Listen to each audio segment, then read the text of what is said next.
Hi everybody, welcome back to Living Traditions Homestead. Well, today is the last day that I'll be working on transplanting our seedlings from the plug trays where we start them on our heat mats into the pots that we will be taking to the farmer's market. I am just about done with that. When I'm finished with that, I have some seeds to plant for the farmer's market in these pots, like cucumbers, zucchini, watermelon, those kinds of things. I'm also going to be doing those things today as well. And I thought that I would just take you along and explain what I'm doing and why, and hopefully you get some helpful tips about this. But first, I want to take you out in front of the sprout house and show you all of the warm weather or summer plants that we have transplanted that we are getting ready to take to the farmer's market. The most popular variety of tomato plants that we sell at the farmer's market are Jetstar tomatoes. I think it's because we talk about how much we love Jetstar tomatoes and that we plant a bunch of them. So of course we're going to be bringing out lots of Jetstar tomatoes. Jetstars are a hybrid. We don't really have anything against hybrid tomatoes versus heirloom tomatoes because they're so consistent. We do like heirloom tomatoes and we do plant heirloom tomatoes as well, but the Jetstars have just been fantastic producers for us. And so we are definitely bringing them to the farmer's market. Some other varieties that we'll be bringing are Rutgers, Cherokee Purple, Dad Sunset, Classic Beefmaster, plus a Bush Beefmaster. That is new for this year. Pink Brandywine, Early Girl, Celebrity. And then for the cherry tomatoes, we're going to be bringing Juliet, which is our favorite. It's also a hybrid, but then also large red cherry, which is an heirloom. We're excited to bring such a variety of tomato plants to the farmer's market. Now let's just quickly go over the peppers that we're going to be bringing. I still have a few to transplant. That's what I'm going to be finishing up today. We're bringing California Wonder as our primary bell pepper. Also the Ajvarsky, which is a red roasting pepper. It's one of my favorites. Craig's Grande jalapeno, Notapeno, which is a not hot jalapeno. And also we're bringing just a small amount of plants of ancho chilies. So that is also a great variety of peppers for us this year.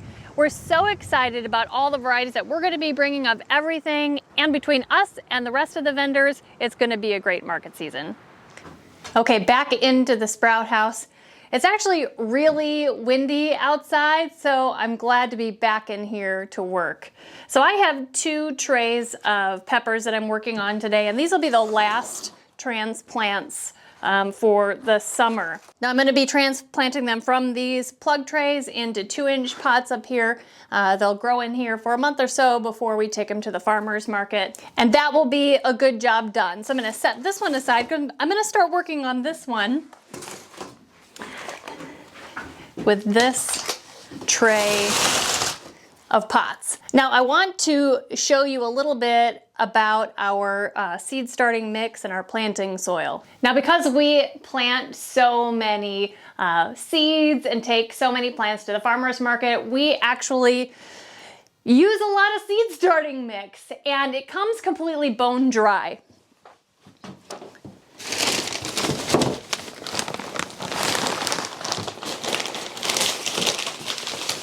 This is actually the seed starting mix that we use. We get it from like a wholesaler, and you might not be able to find this exact kind. But for a smaller scale, you can get seed starting mix in Walmart or Home Depot. Just any seed starting mix will do. We put it in this like giant container. I think it's like a water trough or something. We put a bunch of it in here and tons of water. And we actually have been mixing in some of the rabbit manure powder that we've been taking to the farmer's market. So this amount right here, before it's reconstituted, is half of one of these bags that we have here. And once it's reconstituted, it's almost a half of one of these watering troughs. So it's like quite a lot of soil. Now this year we have been adding powdered rabbit manure to the seed starting mix so that there's like instant natural fertilizer for these plants once it gets transplanted. It's been working really great. And if it goes well, this is what we're gonna be doing every year.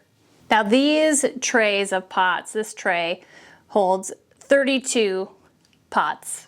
And our seed starting tray, our plug tray, holds 72 little plugs. So about 2 trays of pots for every plug tray. Now, most of the time it works out perfectly because germination isn't always 100%, but there are some times where there are more little plants than in 2 trays of pots, and then we just transplant them into a different tray, and that gets kind of, we have like a mixed tray of plants in the end. But a really easy way, I'm gonna show you kind of the easy way that we transplant. Goes pretty fast. We use a dibble, and this is just a branch actually that Kevin kind of carved down into this shape. And I do half of a tray at a time, so I don't have to reach so far over to here. So first I put the dibble holes in each one of these pots.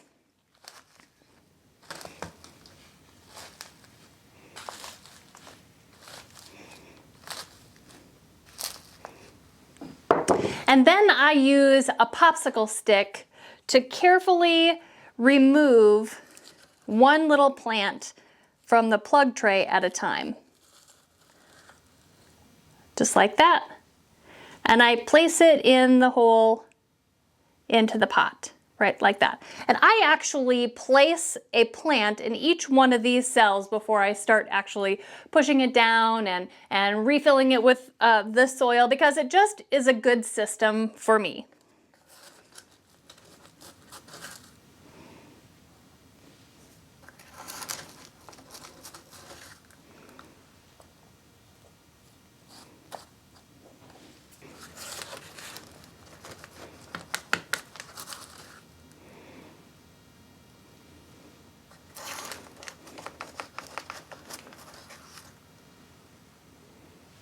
And now that I have each one of them into one of these holes, and I just press down a little bit to make sure that that plug is down at the bottom of that hole, and then I just cover it up with the remaining soil. Now, in peppers and tomatoes, for sure, if you plant them a little deep, that's actually good, because any of the stem that was put down underneath the soil, those actually end up taking root, and it will be a stronger plant. In some cases, if you have plants that are very leggy because they haven't had really great sun, if you plant them deep like this, it'll kind of prevent them from being floppy and flopping over. So you can give this a try too. Now that that side is finished, I'll just turn it around and start over again until this half of this plug tray is finished. Now this plug tray here, half of it is Adjvarsky peppers and the other half is ancho chili. I didn't have 100% germination, so there are quite a few open spaces. I have gotten quite a few questions this year and previous years about why we don't just start all of our seeds in these pots. And you absolutely can start seeds in these pots. But the main reason why we don't is because we are growing a large volume of plants for the farmer's market. So one of these trays holds 72 plants, like I had said, and this is the length of one heat mat.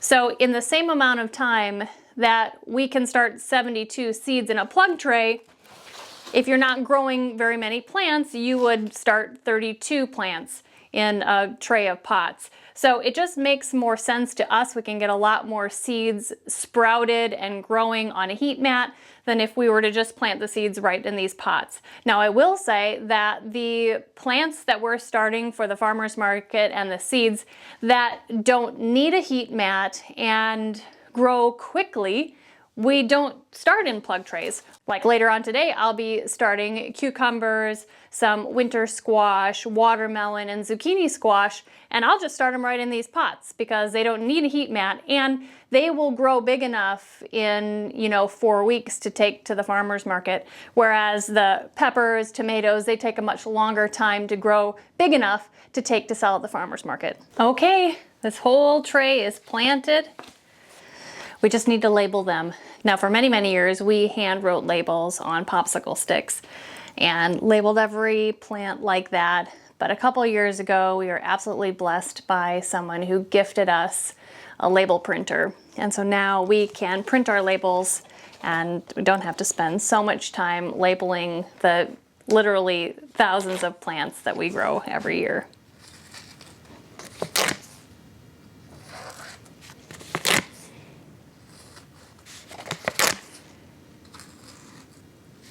So all of the seedlings are officially transplanted into their little pots so they can grow nice and big and we can sell them at the farmer's market, and we're going to be using some of them in our garden too. So the next step is we're going to plant those seeds that are going to germinate in the little pots and grow for the next month or so. And we're going to take those to the farmer's market as well. But first we need to fill all their trays. I just put pots in these trays. They're all empty. And so now I need to fill them all. Just setting trays in here and just filling them by hand. It doesn't take long at all. I have 8 of these trays to fill.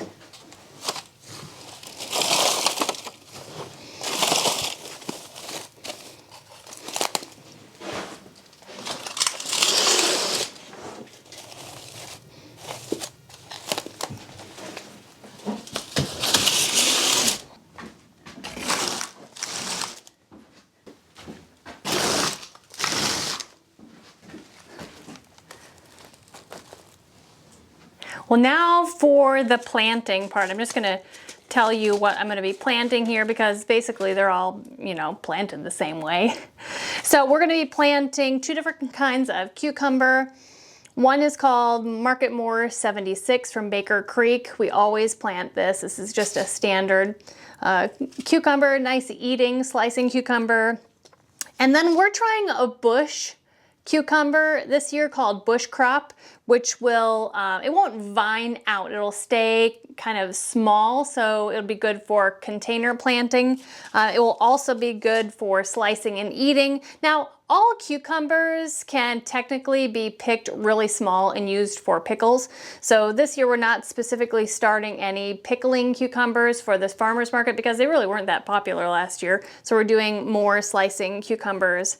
Also, we're gonna be planting zucchini, Black Beauty from Baker Creek, which is very common. I forgot to tell you that the bush crop cucumber was from Totally Tomato. Watermelon, we're going to be planting. Our favorite strawberry watermelon from Baker Creek we're going to be planting. And also the sweet Dakota Rose that we planted last year that we absolutely loved. We did save seeds for that for this year because the seeds were kind of hard to find and expensive. So we saved seed last year and we're going to be planting those. And then finally, we're going to be planting a winter squash called Canada Crookneck, which is a butternut type squash. That's our favorite because number one, it's very prolific, and number two, it's very resistant to the squash bugs, which is very important for us. They can be covered with squash bugs and not even be affected at all. Last year we planted a 50-foot row of them and we got well over 100 squash, so very prolific. So we're going to be planting those too. Now, like I said before, these are all really pretty much planted the same. They're all, depending on seed size, they're all planted about 1/2 inch to 1 inch down into the soil. So we'll just put a seed on top, poke them in, cover them up, and then we'll be done.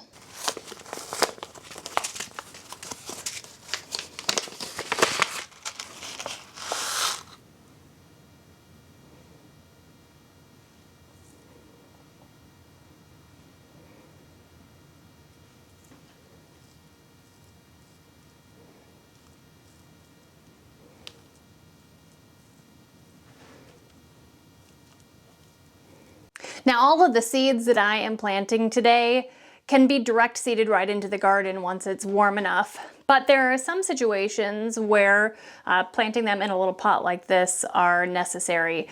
First of all, if you are really intimidated about starting direct seeding, and you'd prefer to start them in the house, definitely go ahead and do that. You know, in our situation, we start these for other people. So if you're intimidated about starting seeds right in the ground, then, you know, go to your local farmer's market and buy from a local farmer. But also in areas where they have a really short growing cycle, say like Canada or northern Wisconsin, something like that, it may be advantageous to start warm weather seeds like this in pots so that you get a jump start on the growing season. So even though you don't have to start these in pots like this, you can if you need to or if you want to. Now, I don't have all of the labels printed for these yet. I'm going to do that later on. So I'm just going to hand write a label, put that in there so that we know what these are and how many labels to print out. So 1 tray done.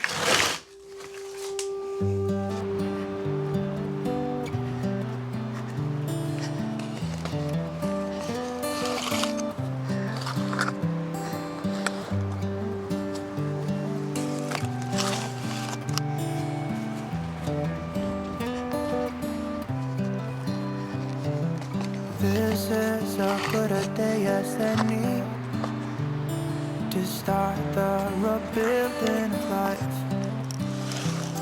The roads that lay open are many when the old one's gone under the knife.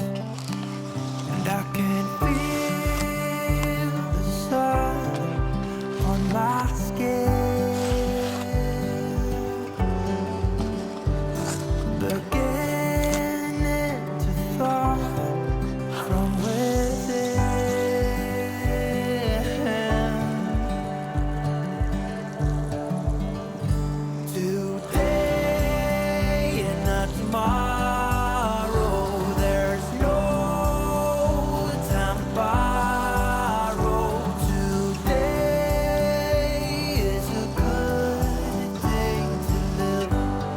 Well, planting for the farmer's market is officially over. It's all done. Everything is planted, watered, fertilized, and ready to go.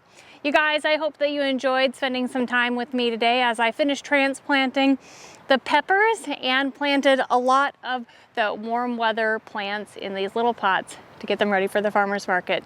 Hey, if you're enjoying our videos, make sure that you hit the subscribe button below.